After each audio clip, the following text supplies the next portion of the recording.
విజయనగరంలో వంట గ్యాస్ కొరతతో స్థానికులు ఇబ్బందులు పడుతున్నారు. గ్యాస్ ఏజెన్సీల వద్దకు పెద్ద ఎత్తున చేరుకుంటున్నారు. మరోవైపు గ్యాస్ కొరతతో రెస్టారెంట్లు, హోటళ్లు మూతపడుతున్నాయి. దీనిపై హోటల్ నిర్వాహకులు ఆందోళన వ్యక్తం చేస్తున్నారు. హోటళ్లు మూతపడితే ఈ రంగంపై ఆధారపడిన వారు ఆదాయం కోల్పోయి తీవ్ర ఆర్థిక ఇబ్బందుల్లో కూరుకుపోతారని వాపోతున్నారు.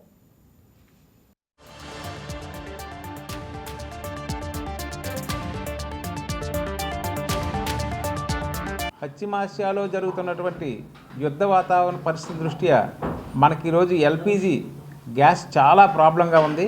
ఇది అందరికీ తెలిసిన విషయమే. ఈరోజు ఆల్రెడీ మేము 1 వీక్ నుంచే ఈ ఇబ్బందులు ఫేస్ చేస్తూ ఉన్నాము.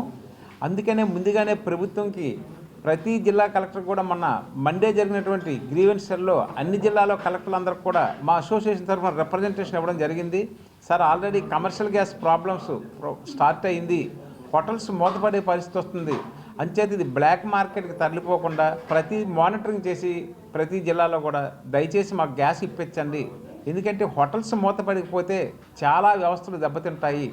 దాని మీద డిపెండ్ అయిన కొన్ని లక్షల ఫ్యామిలీలు, ఎంప్లాయీస్ అవనియండి, మేము అవనియండి, ఎన్నో ఫ్యామిలీస్ ఉన్నాయి. ఈ పరిస్థితి దృష్ట్యా మాకు ఎట్లాగైనా కొంతమేరకైనా ఈ సప్లై ఇస్తే బాగుంటుందని ఒక ఆలోచనతో మేము మండే నాడే గ్రీవెన్స్ సెల్లో అందరి కలెక్టర్లకి రిప్రజెంటేషన్ ఇవ్వడం జరిగింది. అట్లాగే 2 డేస్ బ్యాక్ నేను విజయవాడ వెళ్ళి మరి సివిల్ సప్లైస్ ఎండీ గారిని, సివిల్ సప్లైస్ డైరెక్టర్ గారిని కూడా కలిసి రిప్రజెంటేషన్ ఇచ్చాం గ్యాస్ గురించి.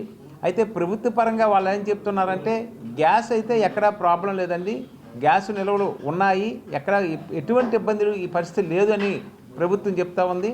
మరి ఆ రోజు రాత్రి, మొన్న రాత్రి నేను ఈ ఎండీ గారిని, డైరెక్టర్ గారిని కలిసిన రాత్రి మరి సివిల్ సప్లైస్ మినిస్టర్ గారు నాదెండ్ల మనోహర్ గారు ఒక ప్రెస్ నోట్ రిలీజ్ చేయడం జరిగింది.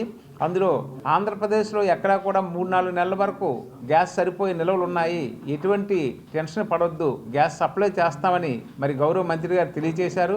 అయితే వాళ్ళు చెప్పేది ఒకటి, ఇక్కడ ఫీల్డ్ మీదకి వచ్చేసరికి జరిగేది ఒకటండి. ఇప్పటికే మేము చాలా ఇబ్బంది పడుతున్నాం. ఎందుకంటే సపోజ్ ఒక హోటల్కి 4 సిలిండర్లు కావాలంటే ఓన్లీ ఒక 2 సిలిండర్లే సప్లై చేస్తూ ఉన్నారు. ఇవి డీలర్స్ మరొక 2-3 డేస్ పోతే ఆ నిల్వలు కూడా ఉండవండి. మాకు అసలు గ్యాస్ సప్లై డీలర్స్కి వాళ్ళు చేయట్లేదంట. మేము డీడీలు తీసి ఆల్రెడీ ఇవ్వడం 1 వీక్ బ్యాకే డీడీలు ఇవ్వడం జరిగింది.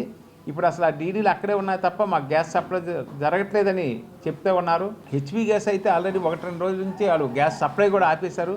ఏదో Indian gas, super gas, private గ్యాసుల వరకు కొంతవరకు సప్లై జరుగుతుంది.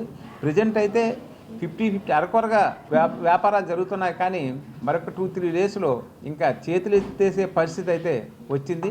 మరి ప్రభుత్వం దీని గురించి ఆలోచించి తగు నిర్ణయం తీసుకొని గ్యాస్ సంబంధించినటువంటి విషయాన్ని మాత్రం ప్రభుత్వం స్టేటు మానిటరింగ్ చేస్తే బాగుంటుందని మీ ద్వారా ప్రభుత్వానికి